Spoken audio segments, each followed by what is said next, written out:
Assalamualaikum warahmatullahi wabarakatuh.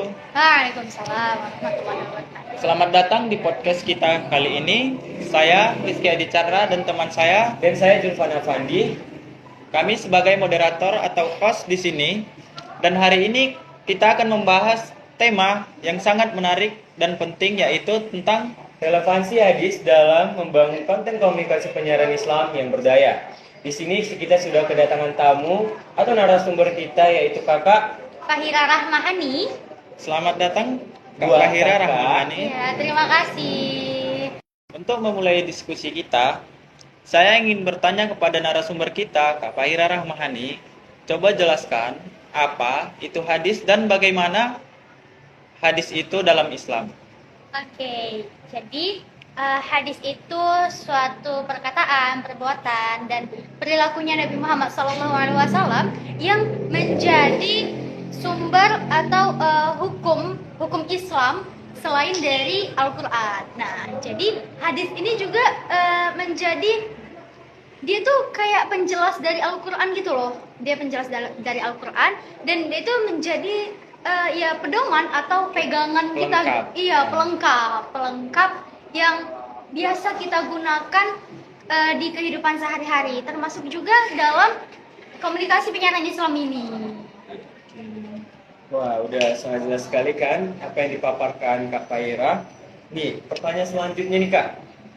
Relevansi hadis dalam membangun konten komunikasi penyiaran Islam yang berdaya itu apa sih itu maksudnya Kak? Coba Iya, dijelaskan. jadi gini, hadis itu sangat relevan karena dia tuh memberikan nilai-nilai dan prinsip yang memang harus dipegang dalam berkomunikasi.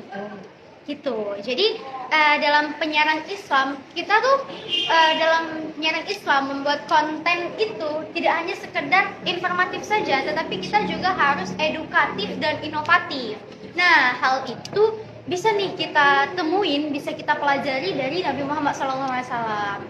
Gini, ada juga nih salah satu contohnya dari hadis Nabi yang menjelaskan bahwa kita tuh disuruh mengatakan atau berbicara dengan baik dan benar. Yang bunyi hadisnya, "Man kana yu'minu billahi wal yawmil akhir falyaqul khairan aw liyasmut." Yang artinya, barang siapa yang beriman kepada Allah dan hari akhir, hendaklah berkata baik atau diam. Nah, ini tuh hadis riwayat Bukhari dan Muslim. Terima kasih kepada Kak Fahira. Dan saya ingin meminta contoh lain dari hadis dan bisa nggak diduplikasikan dalam penyiaran Islam. Contoh hadis ya. Jadi ada nih, menurut saya hadis yang lumayan relevan, yang bunyinya itu innallaha katabal ihsana ala kulli syai' wa idza qataltum fahsinul qitlah wa idza dzabhtum fahsinut dzibhah wal yuhidda ahadukum syafratahu wal yurih dzabihata. Yang artinya sungguhnya Allah itu telah menetapkan perbuatan baik dalam segala hal, segala sesuatu. Jika kamu membunuh, maka bunuhlah dengan cara yang baik. Jika kamu menyembelih, maka sembelihlah dengan cara yang baik. Dan hendaklah untuk mengasah pisaunya dan menyenangkan hewan sembelihannya. Nah, ini tuh hadis riwayat Muslim. Nah, gimana ya? Memang ini dia konteksnya tentang penyembelihan hewan ya. Tapi kita tuh bisa ngambil poin pentingnya. Kita bisa ambil prinsipnya bahwa Allah tuh menyuruh kita untuk berlaku baik dalam segala hal, dalam perbuatan apapun, termasuk juga dalam menyampaikan pesan ke media.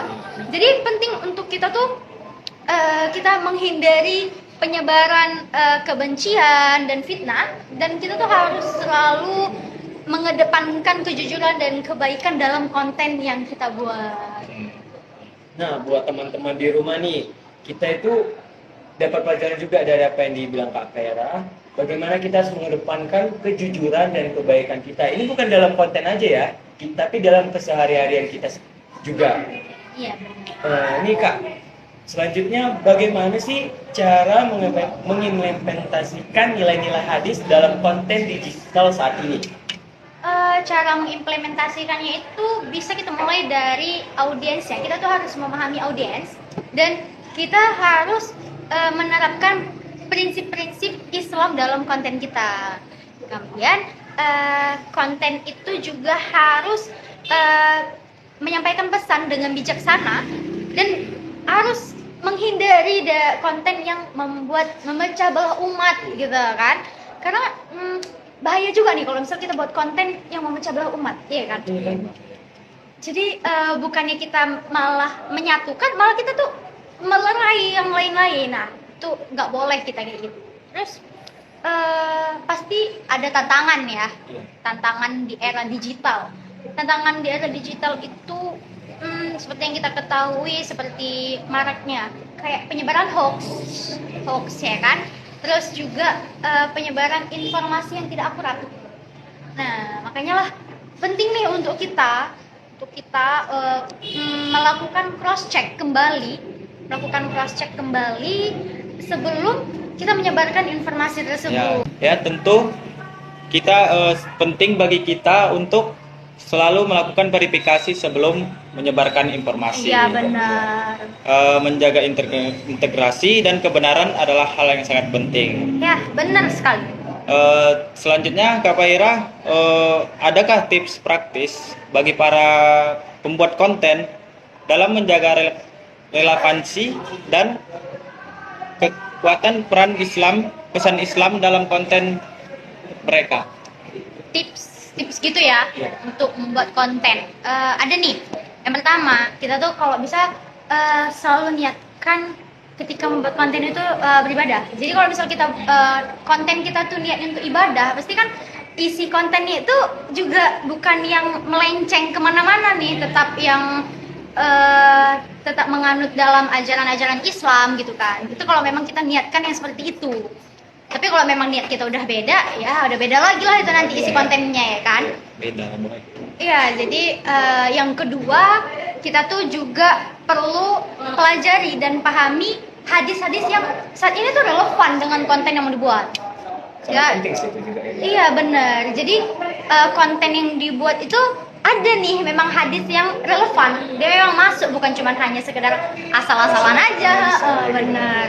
Nggak cuma sekedar asal-asalan. Makanya kita harus pahami hadis-hadis yang relevan. Lalu yang ketiga, kalau sekiranya ini sedikit ragu ya dengan konten yang membuat kayak masih kurang nih bahannya, kita tuh bisa nih sharing ke ulama kah atau ahli atau pakar segala hal yang berpengalaman di topik yang mau kita angkat nih di kontennya itu. Jadi isi kontennya itu memang benar-benar apa ya, isinya kayak daging lah gitu, nggak cuman sekedar omong kosong itu. Kemudian kita juga terakhir tuh kita juga harus membuat konten yang membangun dan memberikan solusi. Itu penting sih. Jadi konten kita tuh bukan yang malah menambah masalah, tetapi konten kita tuh memberikan solusi terhadap tema-tema atau isu-isu yang sedang kita angkat. Oke. Udah sampai juga kita di penghujung nih kan. Terima kasih buat Kakak Fahira Sama-sama. atas pemaparan dan pencerahannya yang sudah diberikan kepada kami dan penonton di manapun kalian berada. Jadi kesimpulannya di sini, diskusi kami hari ini sangat membuka wawasan tentang bagaimana pentingnya hadis dalam membangun konten komunikasi penyiaran Islam yang berdaya. Semoga bisa menjadi inspirasi bagi kita semua. Sampai jumpa di podcast kita selanjutnya. Kami pamit undur diri. Wabillahi taufiq wal hidayah. Wassalamualaikum warahmatullahi wabarakatuh. Dadah.